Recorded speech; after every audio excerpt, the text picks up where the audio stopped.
Shauna Moss with This Cup LLC, and I would like to welcome all of you to our brand new weekly Words of Encouragement. Today I want to talk to you about procrastination. I think procrastination is something that many of us struggle with, some a little bit more than others, but it's definitely something that I believe everyone should be aware of so that we can change it. And I want to start off by reading the book of Exodus, chapter 8. And in the book of Exodus, it's the story of Moses and, Pharaoh and the plagues, let my people go type things that were happening there. And in chapter 8, it's the plague of the frogs. So I'm going to start off by reading verses 9 and 10 to you. Moses said to Pharaoh, I leave to you the honor of setting the time for me to pray for you and your officials and your people, that you and your houses may be rid of the frogs, except for those that remain in the Nile. Tomorrow, Pharaoh said. Moses replied, it will be as you say, so that you may know there is no one like the Lord our God. Now picture this for a moment. You're Pharaoh, you're in your palace, and everywhere you go, there are frogs. There are thousands of frogs. They're making the frogs sound. They're hopping around. You can't get any rest because there are frogs in your bed. You can't eat any food because there are frogs in the kitchen, frogs on the table. Every place you set your foot, there is a frog, so you probably can't even move. So then Moses goes to Pharaoh and says, I give you the honor of setting the time. And Pharaoh said, tomorrow. Now, I don't know about you, but I would have been right now. Pray and get these frogs out of here. But we may not be dealing with the plague of frogs, but many of us deal with other things. We say tomorrow as if we enjoy our discomfort, or we enjoy, not doing nothing that we're supposed to be doing. My pastor once did a sermon about time and how we shouldn't waste time. And he said that there are 86,400 seconds in a day. And how much of those seconds do you spend wasting time? Procrastination it keeps you stagnant. It keeps you from doing the things that God has called you to do. Let me bring it home a little bit. How many of you have, wanted to start a diet? And you'll be like, oh, I'm going to start tomorrow, or if it's Friday, or I'll start on Monday. You put it off, especially when you went to the doctor and the doctor said you need to change your diet for health purposes.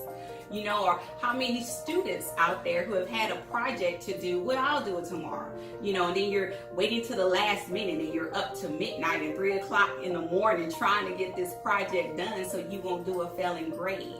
Or in the job, if the boss gives you an assignment to do, oh, I'll do it tomorrow, because, we put things off because we don't feel like doing them. So I want to talk to you about procrastination and how to overcome procrastination. And this is something that you will have to practice. This is something that I have to put in place and practice so that I can move and be effective in my daily walk with God. Okay, so the number one thing is to set goals. You want to set goals for yourself. That is something that me and my son do. We set monthly goals and we set yearly goals so that we can have a target. Habakkuk 2:2 says to write the vision down and make it plain so that you can see it and so that you can have a vision for where you're headed.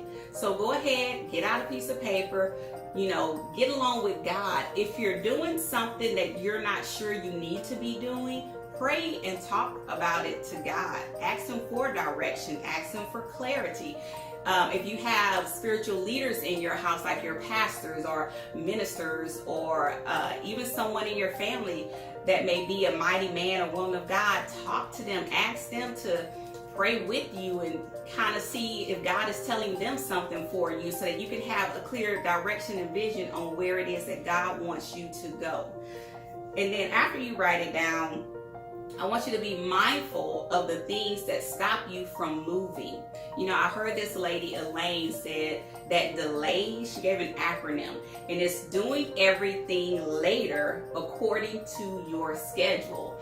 And that's what delays are. We do it later because we don't feel like it. We do it later because we convince ourselves, oh, I don't have time to do that right now. I need to do this. I need to go here, you know, or I want to do something else. So stop delaying and be mindful of those things that keep you stagnant. And then thirdly, get moving. You wrote the vision down. Now you see the things that stop you from moving. So get moving and do it. Faith without works is dead. Stop allowing your emotions, how you feel, dictate your actions.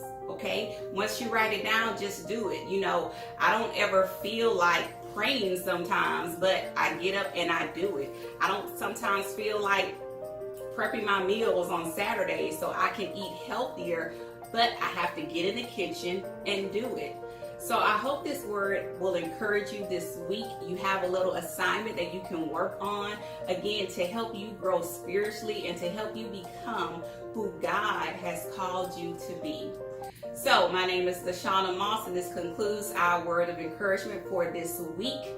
It has been a pleasure, and remember, with this cup, you will never thirst again. Be blessed. Have for you, this cup I give to you. There is no other cup like this cup.